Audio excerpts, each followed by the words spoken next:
প্রিয় পঞ্চম শ্রেণীর শিক্ষার্থীরা সবাই কেমন আছো? আশা করি সবাই ভালো আছো। তো এই ভিডিওতে আমরা নিয়ে এসেছি তোমাদের 2025 সালের প্রাথমিক বৃত্তি পরীক্ষার বাংলা বিষয়ের একটি সাজেশন প্রশ্নপত্র। তো এই সাজেশন প্রশ্নটি তোমাদের বৃত্তি পরীক্ষার জন্য 100% কমন উপযোগী একটি সাজেশন প্রশ্ন। তো এখানে তোমাদের এই প্রশ্নটি আমরা সম্পূর্ণ উত্তরসহ অর্থাৎ সম্পূর্ণ প্রশ্নটি আমরা উত্তরসহ দেখাবো। তো আমাদের এই চ্যানেলে এভাবে তোমাদের বৃত্তি পরীক্ষার জন্য তোমাদের সকল বিষয়ের এরকম প্রশ্নগুলো এবং সেগুলোর উত্তর সব প্রতিনিয়ত ভিডিও আপলোড করা হবে। সেগুলো পাওয়ার জন্য তোমরা অবশ্যই আমাদের এই চ্যানেলটি সাবস্ক্রাইব করে নোটিফিকেশন অন করে রাখো, যাতে আমরা এগুলো আমাদের এই চ্যানেলে আপলোড দিলে তোমাদের কাছে নোটিফিকেশন পৌঁছে যায় এবং আমরা তোমাদের 2026 সালের পরীক্ষাগুলোতে এরকম প্রশ্ন এবং সেগুলোর উত্তর দিয়ে সাহায্য করার চেষ্টা করব। অর্থাৎ তোমাদের ক্লাস 6-এর পরীক্ষাগুলোতে আমরা এভাবে সাহায্য করার চেষ্টা করবো। আশা করি বুঝতে পেরেছ। তো শিক্ষার্থীরা দ্রুত আমাদের এই চ্যানেলটি সাবস্ক্রাইব করে রাখো। তো আমরা কথা না বাড়িয়ে এখন আমরা তোমাদের বাংলা বিষয়ের অর্থাৎ তোমাদের বৃত্তি পরীক্ষার বাংলা বিষয়ের এই সাজেশন প্রশ্নটি উত্তরসহ দেখি। তো প্রিয় পঞ্চম শ্রেণীর শিক্ষার্থীরা, এখানে আমরা দেখতে পাচ্ছি প্রাথমিক বৃত্তি পরীক্ষা প্রস্তুতি 2025 শ্রেণী পঞ্চম শ্রেণী। তো এখানে আমরা এই প্রশ্নটি উত্তরসহ এখন সম্পূর্ণ বিস্তারিত দেখব। তো এখানে আমরা দেখতে পাচ্ছি তোমাদের পূর্ণমান হলো 100, অর্থাৎ তোমাদের বাংলা বিষয়ের পূর্ণমান হলো 100। তারপর তোমাদের 100 নম্বরের জন্য সময় থাকবে 2 ঘন্টা 30 মিনিট। তো শিক্ষার্থীরা, এখানে আমরা যতগুলো প্রশ্ন রয়েছে সবগুলো প্রশ্ন অর্থাৎ সবগুলো প্রশ্নের সাথে সেগুলোর উত্তরও এখন আমরা দেখব। তো এখানে আমরা প্রথমে দেখতে পাচ্ছি তোমাদের 1 নম্বর রয়েছে কবিতা। তো এখানে কবিতাতে তোমাদের বলা হয়েছে কবি ও কবিতার নাম সহ স্বদেশ কবিতার প্রথম 8 লাইন লেখো। তো এখানে তোমাদের স্বদেশ কবিতাটির কবি এবং কবিতার নাম দিয়ে প্রথম 8 লাইন লেখার জন্য বলা হয়েছে। তারপর দুই নম্বর বলা হয়েছে শব্দের অর্থ লেখো। তো এখানে আমরা দেখতে পাচ্ছি ফাঁসণ্ড, প্রতিজ্ঞা, মোদের সাথে সাথে মুশকিল। তারপর 3 নম্বর দেখতে পাচ্ছি শব্দ দিয়ে বাক্য গঠন। তো এইভাবে তোমাদের মোট বেশ কিছু প্রশ্ন রয়েছে। তো এখানে আমরা শুধু প্রশ্নগুলো দেখে লাভ নাই, আমরা তোমাদের সবগুলো প্রশ্ন অর্থাৎ সবগুলো প্রশ্নের সাথে সেগুলোর নিচে সেগুলোর উত্তর সহ একসাথে দেখি। তো শিক্ষার্থীরা, আমরা প্রশ্নগুলো এবং সেগুলোর উত্তর একসাথে দেখি। তো এখানে আমরা প্রশ্নগুলো এবং সেগুলোর উত্তর একসাথে দেখতে পাচ্ছি। যেমন এখানে আমাদের 1 নম্বর প্রশ্নে ছিল কবিতা। তো 1 নম্বর প্রশ্নে আমাদের বলা হয়েছিল কবি ও কবিতার নাম সহ স্বদেশ কবিতার প্রথম 8 লাইন লেখো। তো এটার উত্তর আমরা দেখতে পাচ্ছি কবিতার নাম হলো স্বদেশ। তারপর এটি লিখেছেন আহসান হাবিব। তো কবিতাটি এই যে নদী, নদীর জোয়ার, নৌকা সারে সারে একলা বসে আপন মনে বসে নদীর ধারে, এই ছবিটি চেনা মনের মধ্যে যখন খুশি এই ছবিটি আঁকি। তো এখানে আমরা কবিতাটি দেখতে পেলাম। অর্থাৎ এখানে আমরা 1 নম্বর প্রশ্নটি এবং 1 নম্বর প্রশ্নের উত্তরও দেখলাম। তো আশা করি বুঝতে পেরেছ। এরপর এখানে আমাদের 2 নম্বর প্রশ্নে বলা হয়েছে শব্দের অর্থ লেখো। তো এখানে আমরা শব্দগুলো দেখতে পাচ্ছি। তো এখানে প্রদত্ত শব্দ ফাঁসণ্ড, এটার শব্দার্থ হবে নির্দয়। তারপর প্রতিজ্ঞা, এটার হবে সংকল্প, অঙ্গীকার বা প্রতিশ্রুতি। তারপর মোদের, এটা হবে আমাদের। তারপর সাথে এটার শব্দার্থ হবে ঈষৎ সিক্ত প্রায় ভেজা। তারপর মুশকিল, এটা হবে বিপদ। তো এখানে তোমরা দেখতে পাচ্ছ প্রদত্ত শব্দ এবং শব্দার্থ। তো 2 নম্বর প্রশ্নের উত্তর আমাদের দেখা হলো। এরপর এখানে আমাদের 3 নম্বর প্রশ্নে রয়েছে পার্বত্য, প্রবল, দখল, টেরাকোটা, নিস্তার। তো এখানে আমাদের শব্দগুলো দিয়ে বাক্য তৈরি করার জন্য বলা হয়েছে পার্বত্য দিয়ে যে বাক্যটি সেটি হলো মিনু পার্বত্য চট্টগ্রামে বাস করে। তারপর প্রবল দিয়ে যে বাক্যটি হবে সেটি হলো সে প্রবল তেজে যুদ্ধে ঝাঁপিয়ে পড়লো। তারপর দখল দিয়ে যে বাক্যটি হবে সেটি হলো ধনী আজমল সাহেব গরিব মধু মিয়ার জমিটি দখল করে নিয়েছে। তো এরপর এখানে আমাদের টেরাকোটা দিয়ে যে বাক্যটি হবে সেটি হলো নকশা করা মাটির ফলক ইটের মতো ফুরিয়ে তৈরি করা হয় টেরাকোটা। তো এখানে টেরাকোটা দিয়ে আমাদের বাক্য তৈরি করা হলো। এরপর এখানে আমাদের রয়েছে নিস্তার। তো নিস্তার দিয়ে যে শব্দটি বাক্যটি হবে সেটি হলো প্রচণ্ড রোদে ফুটবল খেলেছি বাবা জানতে পারলে নিস্তার নেই। তো শিক্ষার্থীরা, এখানে আমরা শব্দগুলো দেখলাম এবং গুলো দিয়ে যে বাক্য তৈরি হবে সেগুলো দেখলাম। এরপর 4 নম্বরে আমাদের বলা হয়েছে সঠিক শব্দ বসিয়ে শূন্যস্থান পূরণ করো। তো এখানে আমরা ক, খ, গ, ঙ শূন্যস্থানগুলো দেখতে পাচ্ছি। তো এখানে এই শূন্যস্থানে কি বসবে আমরা 4 নম্বর প্রশ্নের উত্তর দেখি। অর্থাৎ তো এখানে আমরা 4 নম্বর প্রশ্নের উত্তর দেখতে পাচ্ছি। এখানে ক নাম্বার হবে বজ্র, তারপর খ নাম্বার হবে দিবারাত্র, তারপর গ নাম্বার হবে নির্বিচারে, তারপর ঘ নাম্বার হবে টনটন, তারপর উ নাম্বার হবে বিলুপ্ত প্রায়। তো এখানে আমরা প্রশ্নগুলোর উত্তর দেখতে পাচ্ছি। তো এখানে শূন্যস্থানে এই শব্দগুলো বসবে। আশা করি বুঝতে পেরেছ। তো এরপর এখানে আমাদের 5 নম্বর প্রশ্ন। তো এখানে আমাদের 5 নম্বর প্রশ্নে বলা হয়েছে সঠিক উত্তরটি উত্তরপত্রে লেখো। তো এখানে এগুলো এমসিকিউ বলা হয় এগুলোকে। তো এখানে 1 নম্বর প্রশ্ন সংকল্প বলতে কি বোঝানো হয়েছে। এখানে আমাদের 4টা অপশান দেওয়া হয়েছে। সঠিক উত্তর হবে গ, দৃঢ় প্রতিজ্ঞা। এরপর তারপর 2 নম্বর প্রশ্ন হাতি আর শিয়ালের গল্প রচনায় হাতির দ্বারে কাছে কে ঘেঁষতে চায় না। তো এখানে 2 নম্বর প্রশ্নের উত্তর হবে খ, বাঘ। হাতির দ্বারে কাছে বাঘ ঘেঁষতে চায় না। তারপর 3 নম্বর প্রশ্ন বীরশ্রেষ্ঠ মুক্তিযোদ্ধা নূর মোহাম্মদ শেখ এর জন্ম কোন জেলায়। তো এখানে এটির উত্তর হবে ঘ, নড়াইল জেলায়। তো শিক্ষার্থীরা, এরপর এখানে 4 নম্বর প্রশ্ন কাঞ্চনমালা কেমন রানী ছিলেন। তো 4 নম্বর প্রশ্নের উত্তর হবে ক, দয়ালু ও মায়াবতী। কাঞ্চনমালা দয়ালু ও মায়াবতী রানী ছিলেন। এরপর এখানে আমাদের 5 নম্বর প্রশ্ন ঊনসত্তরের অভ্যুত্থানে কোন ছাত্রনেতা শহীদ হন? তো এখানে 1 নম্বর প্রশ্নের উত্তর হবে ক আসাদ। ঊনসত্তরের অভ্যুত্থানে আসাদ শহীদ হন। তো আশা করি বুঝতে পেরেছ। এখানে আমাদের 5টি এমসিকিউ প্রশ্নগুলো উত্তর সহ দেখা হলো। এরপর আমরা একটু নিচে যাই, নিচে স্ক্রল করলে দেখতে পাচ্ছি 6 নম্বর প্রশ্ন। তো 6 নম্বর প্রশ্নে বলা হয়েছে নিচের শব্দের একটি করে বিপরীত শব্দ লেখো। তো এখানে আমাদের কিছু শব্দ দেওয়া হয়েছে, এই শব্দগুলোর বিপরীত শব্দ লেখার জন্য বলা হয়েছে। তো শব্দগুলো হলো ধনী, শুকনো, উন্নত, বিদেশ, বিনীত। তো এগুলোর বিপরীত শব্দ আমরা দেখি। তো ধ্বনি এটার বিপরীত শব্দ হলো প্রতিধ্বনি, তারপর শুকনো হবে বেজা, তারপর উন্নত হবে অবনত, তারপর বিদেশের বিপরীত শব্দ হবে স্বদেশ, তারপর বিনীত এর বিপরীত শব্দ হবে দুর্বিনীত। তো শিক্ষার্থীরা এখানে আশা করি বুঝতে পেরেছে, এখানে আমরা প্রদত্ত শব্দ এবং বিপরীত শব্দ দেখতে পেলাম। তো আমাদের মোটামুটি 6 নম্বর প্রশ্নের উত্তর দেখা হলো। তো শিক্ষার্থীরা এরপর আমরা এর পরের প্রশ্নে যাই। তো এখানে 7 নম্বর প্রশ্নে বলা হয়েছে সংক্ষিপ্ত প্রশ্নের উত্তর লেখো। তো এখানে তোমাদের সংক্ষিপ্ত প্রশ্ন থাকবে 4টির জন্য 8 নম্বর, অর্থাৎ একটির জন্য 2 নম্বর করে। তো এখানে ক নাম্বার, বাংলাদেশে কিসের বৈচিত্র্য রয়েছে? তো ক নাম্বার প্রশ্নের উত্তর হবে বাংলাদেশে প্রকৃতির বৈচিত্র্য রয়েছে, এছাড়া এদেশে মানুষ এবং ভাষারও বৈচিত্র্য রয়েছে। তারপর খ নাম্বার প্রশ্ন, সূর্য আমায় মন্ত্রণা দিয়ে আপন তেজে জ্বলতে বলতে কি বোঝো? 2টি বাক্য দেখো। তো এখানে খ নাম্বার প্রশ্নের উত্তর হবে সূর্য আমাদের আপন তেজে দীপ্ত হওয়া শিক্ষা দেয়, অর্থাৎ সূর্য আমাদের আপন শক্তিতে বলীয়ান হতে শিক্ষা দেয়, ত্যাগের মন্ত্রে উজ্জীবিত করে।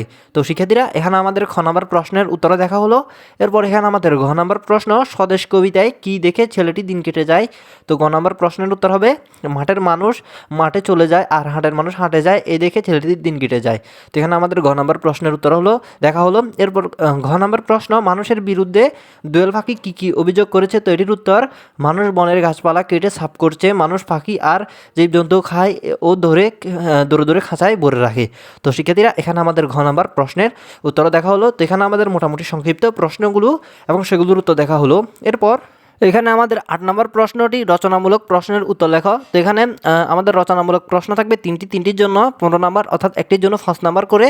তো এখানে আমরা রচনামূলক প্রশ্নগুলো দেখতে পাচ্ছি। তো এখানে আমাদের ক নম্বর প্রশ্ন, তুমি কিভাবে বিশ্ব জগৎ দেখতে চাও তা বর্ণনা করো। তো এটির উত্তর হলো, আমি হাওয়ায় ছড়ে বিশ্বজগৎ ঘুরে দেখতে চাই, অসীম আকাশের অজানা রহস্যকে উন্মোচন করতে চাই, মানুষ কেন অসীমে অতলে ছুটছে সেই বিষয়টি বুঝতে চাই, বীরেরা কেন জীবন বিপন্ন করে মৃত্যুকে বরণ করে তা জানতে চাই, সর্বোপরি আমি ঘুরে বেড়াতে চাই দেশ হতে দেশান্তরে। তো শিক্ষার্থীরা এটি ছিল ক নাম্বার এবং ক নাম্বার প্রশ্নের উত্তর। এরপর খ নাম্বার, জেলের জালে কি উঠেছিল বর্ণনা করো। তো এটির উত্তর, জেলের প্রথম জালে উঠে মোটা গাছের গুড়ি, দ্বিতীয়বার মরা গাদা, তৃতীয়বার বিরাট মাটির জাল, চতুর্থবার ভাঙা হাঁড়ি কলসি ও কাঁচের টুকরো, পঞ্চমবারে তামার জ্বালা। তো শিক্ষার্থীরা এটি ছিল খ নাম্বার প্রশ্ন এবং খ নাম্বার প্রশ্নটির উত্তর। এরপর এখানে আমাদের গ নাম্বার প্রশ্ন, দুই তীরে কবিতার বালুচরের পরিবেশ সংক্ষেপে বর্ণনা করো। তো এখানে ঘ নাম্বার প্রশ্নের উত্তর, দুই তীরে কবিতার বালুচরটি মূলত নদীর মধ্যে অবস্থিত।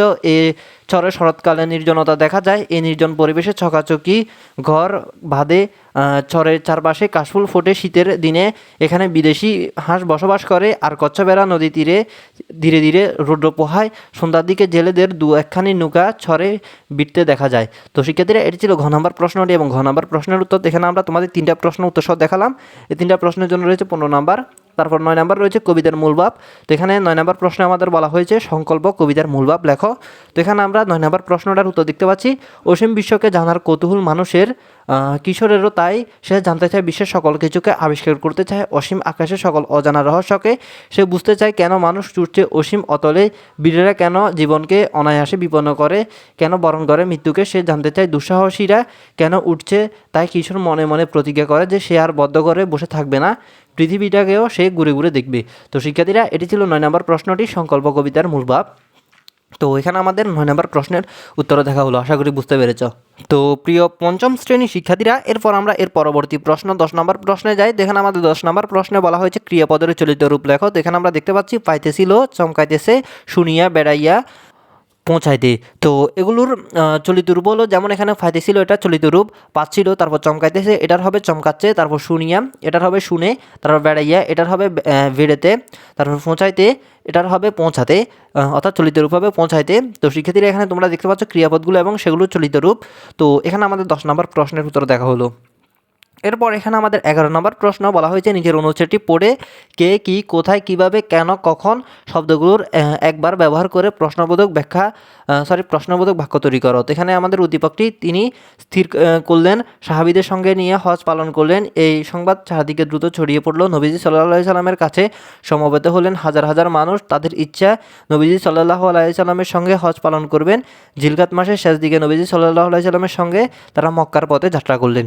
তো শিক্ষার্থীরা এটি ছিল আমাদের উদ্দীপক। এই উদ্দীপক থেকে আমাদের কিছু প্রশ্ন তৈরি করতে হবে।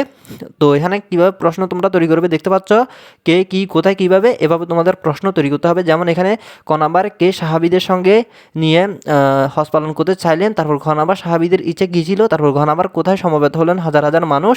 তো এখানে আমরা ক খ গ 3টা প্রশ্ন দেখতে পাচ্ছি। তো এই প্রশ্নগুলো তোমাদের এই উদ্দীপকটা থেকে তৈরি করতে হবে। তো আমরা এর পরবর্তী প্রশ্নগুলো দেখি। তো এখানে ঘ নম্বর প্রশ্ন, কেন হাজার হাজার মানুষ নবীজি সাল্লাল্লাহু আলাইহি সাল্লামের কাছে সমবেত হলেন। তারপর ও নম্বর প্রশ্ন, কখন নবীজি সাল্লাল্লাহু আলাইহি সাল্লামের সঙ্গে সাহাবীরা মক্কার পথে যাত্রা শুরু করলেন। তো শিক্ষার্থীরা আমাদের ওই উদ্দীপকটা থেকে 5টা প্রশ্ন তৈরি করা হলো। তো এখানে তোমরা দেখতে পাচ্ছ কীভাবে প্রশ্নগুলো তৈরি করা হয়েছে। তো এখান থেকে তোমরা একটা ধারণা নিতে পারো। এরপর আমাদের 12 নম্বর প্রশ্নে বলা হয়েছে নিচের যুক্তবর্ণ ভেঙে লেখো এবং প্রতিটি যুক্তবর্ণ দিয়ে শব্দ তৈরি করো। তো এখানে আমরা যুক্তবর্ণগুলো দেখতে পাচ্ছি। তো যুক্তবর্ণগুলো ভেঙে কীভাবে শব্দ তৈরি করা হয়েছে আমরা দেখতে পাচ্ছি। যেমন এখানে প্রথম যুক্তবর্ণ ভেঙে হয়েছে জিজ্ঞেস, তারপর পরের যুক্তবর্ণটা ভেঙে হয়েছে মুক্তি, তারপর এর পরের যুক্তবর্ণ ভেঙে হয়েছে বক্র, তারপর পরে হয়েছে ক্ষুধা, তারপর এরপর হয়েছে জলতাঙ্ক। তো এখানে তোমরা দেখতে পাচ্ছ কীভাবে যুক্তবর্ণগুলো ভাঙা হয়েছে এবং সেগুলো দিয়ে শব্দ তৈরি করা হয়েছে। তো তোমাদের পরীক্ষায় সেম এভাবে লিখতে হবে। আশা করি বুঝতে পেরেছো। এটার জন্য রয়েছে 5 নম্বর। এখানে আমাদের 12 নম্বর প্রশ্নের উত্তর দেখা হলো। এরপর এখানে আমাদের 13 নম্বর প্রশ্নে বলা হয়েছে নিচের বাক্যকে এক কথায় প্রকাশ করো। তো এখানে আমরা কিছু বাক্য দেখতে পাচ্ছি, এগুলোকে আমাদের এক কথায় প্রকাশ করতে হবে। যেমন এখানে রয়েছে অহংকার নেই যার, তো এটার উত্তর হবে নিরহংকার, অর্থাৎ এটার এক কথায় প্রকাশ হবে নিরহংকার। এরপর সমুদ্র তীরে ভালো মানুষ স্থান, এটা হবে ভেলাভূমি।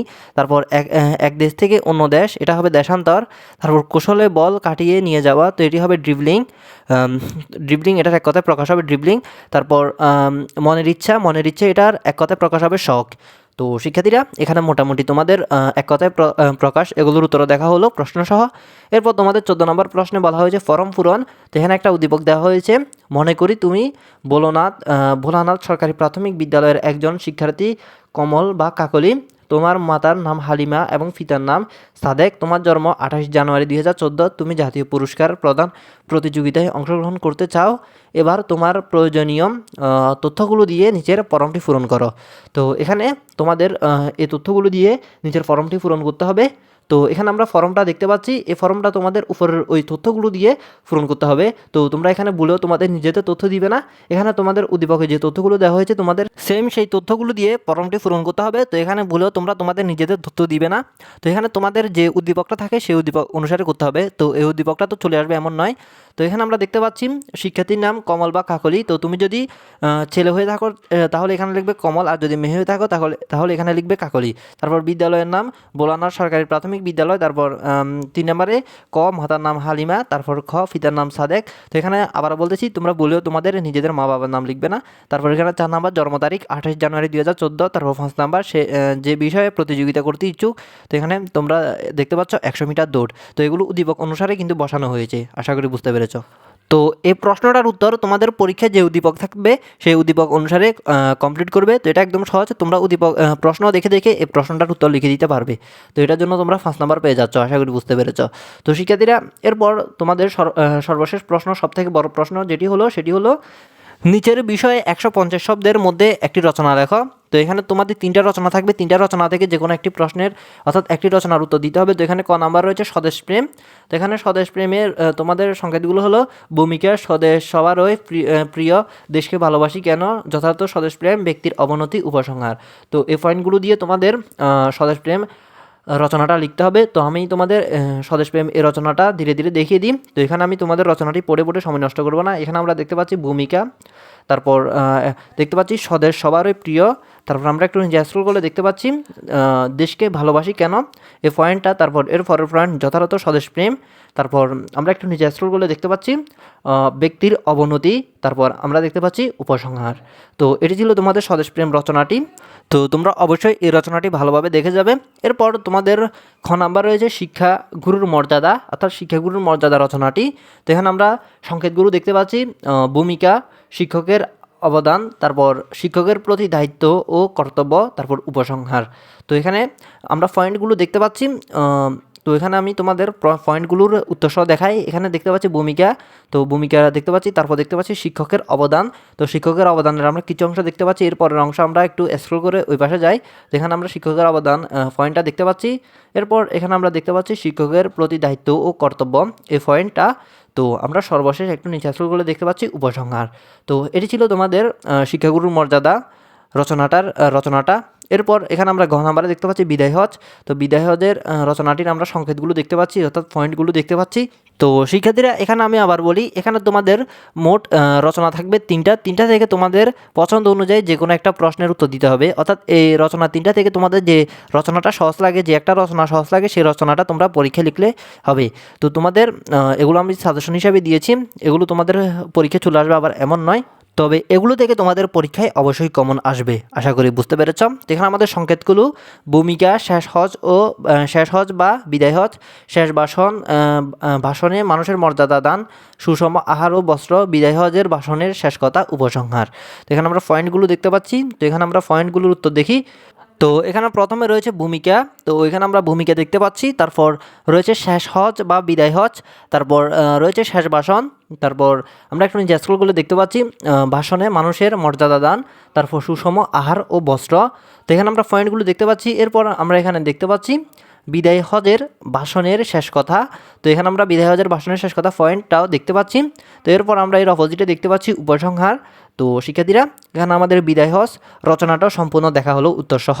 তো এখানে আমি তোমাদের মোটামুটি 3টা রচনা দেখালাম। তো তোমাদের পরীক্ষায় এরকম 3টা রচনা থাকবে, 3টা রচনা থেকে তোমাদের যে কোনো একটা রচনার উত্তর দিতে হবে। তো তোমাদের এখানে একটা সুযোগ রয়েছে, 3টা রচনা থেকে তোমাদের যে একটা রচনা সহজ লাগে সেই একটা রচনা তোমরা পরীক্ষা লিখতে পারবে। তো আমি আবার বলছি, এই রচনাগুলো তোমাদের পরীক্ষা আসবে এমন নয়, এগুলো আমি জাস্ট সাজেশন দিয়েছি, হয়তো এখান থেকে আসতে পারে আবার নাও আসতে পারে, আশা করি বুঝতে পেরেছ। তো প্রিয় পঞ্চম শ্রেণীর শিক্ষার্থীরা, এটি ছিল তোমাদের বৃত্তি পরীক্ষার বাংলা বিষয়ের একটি সাজেশন প্রশ্নপত্র। তো এর পরের ভিডিওতে আমরা তোমাদের অন্য সকল বিষয়ে, যেমন ইংরেজি, গণিত, তারপর বাংলাদেশের বিশ্ব পরিচয় ইত্যাদি সকল বিষয়ের এরকম আমরা সাজেশন ভিডিও আপলোড দিব। তো সেগুলো পাওয়ার জন্য তোমরা অবশ্যই আমাদের এই চ্যানেলটি সাবস্ক্রাইব করে নোটিফিকেশন অন করে রাখো। তো শিক্ষার্থীরা, ভিডিওটি আশা করি তোমাদের উপকার এসেছে। যদি উপকার এসে থাকে তাহলে ভিডিওতে অবশ্যই একটি লাইক দিয়ে যাও। তো সবাই ভালো থাকবে, সুস্থ থাকবে, দেখা হবে পরবর্তী ভিডিওতে। আল্লাহ হাফেজ।